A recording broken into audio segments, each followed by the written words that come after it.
my favorite time of day. It's story time. Let's sing our song together.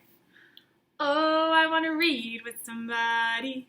I want to read a book with somebody. With somebody who loves me. Okay, well, we're reading our story. We need to make sure that we're controlling our bodies so we can stay safe and grow our brains. That means you should be sitting in Magic 5 with your bottoms on the floor, hands and feet to myself, tracking eyes on the speaker, bubbles in our mouth, and everyone turn on your listening ears. Good job. Okay, what's written on the front cover that tells us the name of the story? It's the title. The title is the name. The title is the name. Every book has a name. The title is the name. What else is written on the front cover? What about the name of the person who writes the words? Who writes the words? It's the author. Author writes the words. And the name of the illustrator is also on the front cover. What does the illustrator do? Draws the pictures. Illustrator draws the pictures. Inside the book, there are pages, and on the pages, there are pictures that the illustrator drew, and there are words that the author wrote. I can tell that these are words because they're made of letters. Okay, friends, the title of this story is Lily's Purple Plastic Purse. The author and illustrator is Kevin Henkes.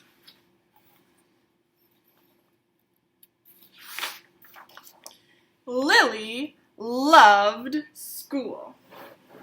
This is Lily the mouse, and she is saying, I love school. She loved the pointy pencils. She loved the squeaky chalk, and she loved the way her boots went clickety-clickety-clack down the long, shiny hallways. Lily loved the privacy of her very own desk.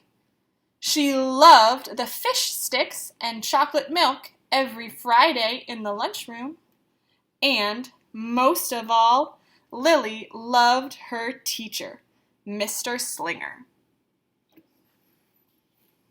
Friends, if you also love school just like Lily, you can show a me too like this.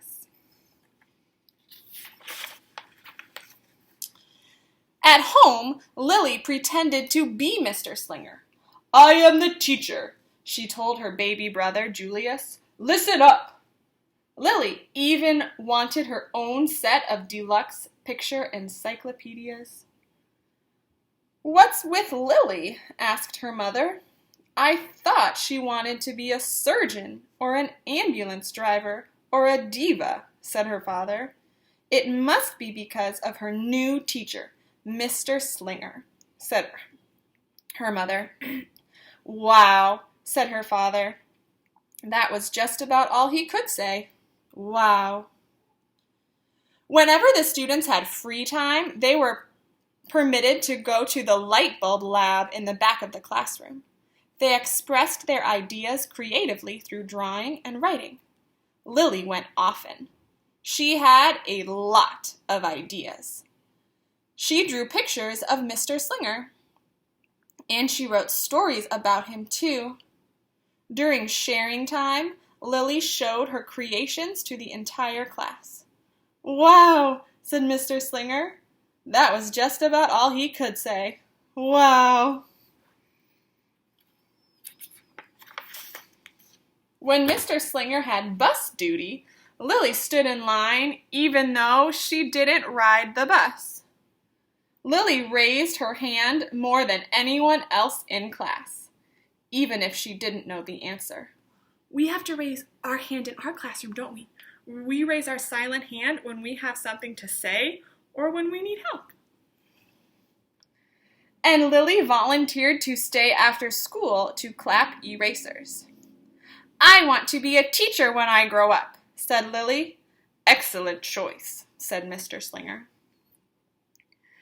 One Monday morning, Lily came to school especially happy. She had gone shopping with her granny over the weekend. Lily had a new pair of movie star sunglasses.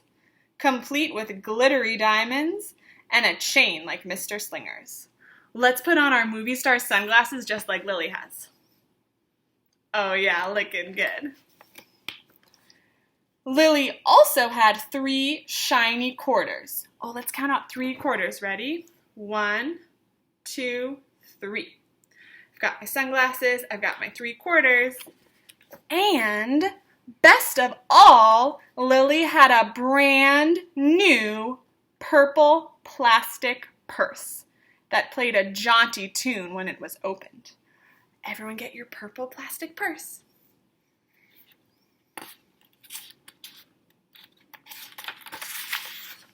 Lilly wanted to show everyone. Not now, said Mr. Slinger. Listen to our story. Lilly had a hard time listening. Friends, sometimes it's hard for me to listen when I have something I really want to say. Has that ever happened to you? In our classroom, if you really want to say something, do you shout it out or do you raise your silent hand? We got to raise our silent hand and wait our turn, don't we? Lilly really wanted to show everyone. Not now, said Mr. Slinger. Let's be considerate of our classmates. Lilly had a hard time being considerate. Friends, can you say considerate? That's a vocabulary word. Let's clap it. Considerate. Let's count it. Considerate. Considerate has 4 syllables. To be considerate means to think about what other people are feeling. Lilly wants to share her purse, but her other friends are all learning, so she needs to think about how they feel. Lilly really, really wanted to show everyone. Not now, said Mr. Slinger. Wait until recess or sharing time. But Lilly could not wait. The glasses were so glittery. The quarters were so shiny, and the purse played such nice music, not to mention how excellent it was for storing school supplies. Look, Lilly whispered fiercely. Look, everyone, look what I've got. Everyone looked, including Mr. Slinger. He was not amused. I'll just keep your things at my desk until the end of the day, said Mr. Slinger. They'll be safe there, and then you can take them home. Lilly's stomach lurched. She felt like crying. Oh no, why does she feel like crying? Her glasses were gone. Her quarters were gone. Her purple plastic purse was gone. Lilly longed for her purse all morning. She was even too sad to eat the snack Mr. Slinger served before recess. That afternoon, Lilly went to the light bulb lab. She was still very sad. She thought and she thought and she thought. And then she became angry. She thought and she thought and she thought some more, and then she became furious. Friends, can you say furious? Let's clap that word. Furious. Count it. Furious. Furious has 3 syllables. Furious means very, very extra mad. Lilly is so mad, she is furious. Why is Lilly so mad at Mr. Slinger? She became furious that Mr. Slinger took her purse. She thought and she thought and she thought a bit longer. And then she drew a picture of Mr. Slinger.